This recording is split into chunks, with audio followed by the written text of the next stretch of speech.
بسم اللہ الرحمن الرحیم۔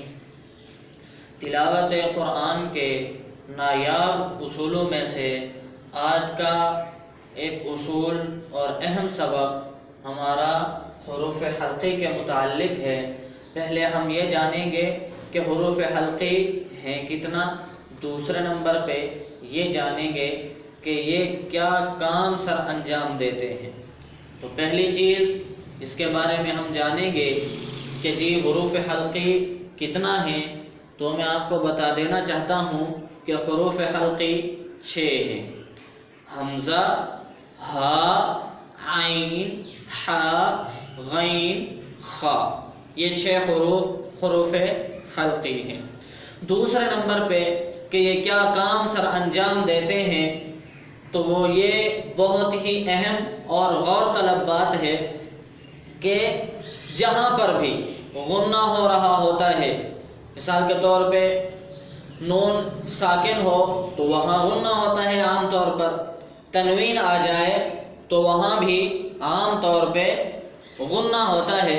تو پورے قرآن میں جہاں پر بھی نون ساکن ہو، تنوین ہو، غنہ ہو رہا ہو، تو وہاں پر حروف حلقی میں سے کوئی ایک حرف بھی وہاں پر آ جائے، حمزہ آ جائے، ہا آ جائے، عین آ جائے، حا آ جائے، غین آ جائے، خا آ جائے، ان میں سے کوئی ایک حرف بھی وہاں پر آ جائے نون ساکن کے بعد یا تنوین کے بعد، تو وہاں پر غنہ ختم ہو جائے گا، وہاں پر غنہ نہیں کیا جائے گا۔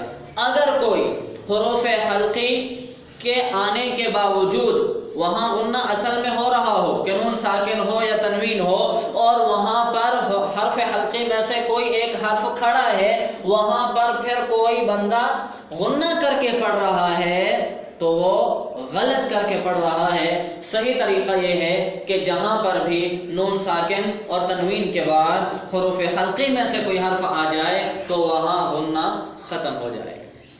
دوسرے لفظوں میں یوں سمجھیے کہ حروف حلقی جو ہیں یہ بندوق لے کے کھڑے ہیں، جہاں پر بھی غنہ آ رہا ہے تو یہ حروف آ کر اس غنے کو اڑا دیتے ہیں۔ جی ان کی مثال دیکھتے ہیں کہ خلقاً ام السما۔ اب خلقاً قاف کے اوپر ہے 2 زبر، تنوین ہے، عام طور پہ جہاں پر بھی تنوین آ جاتی ہے تو وہاں غنہ کیا جاتا ہے، پڑھنا تو یوں چاہیے تھا خلقاً، لیکن اس کو ہم غنہ کر کے نہیں پڑھتے، خلقاً ام السما پڑھتے ہیں۔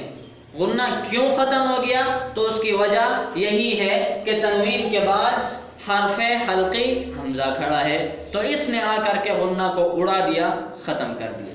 دوسری مثال ذرۃ خیرا یرا، اب یہاں پر بھی تنوین کی مثال ہے، اس کے بعد حروف حلقی میں سے حرف خا کھڑا ہے، تو اصل میں غنہ تو کرنا چاہیے تھا کیونکہ تنوین ہے، لیکن غنہ ختم ہو گیا، غنہ نہیں کریں گے۔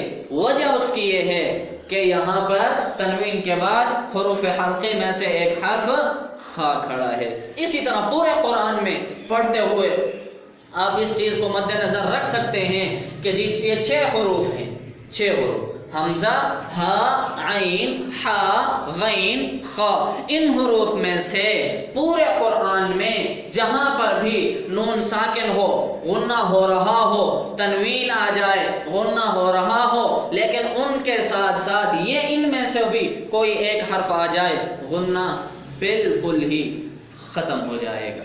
مع السلامۃ، الی اللقاء۔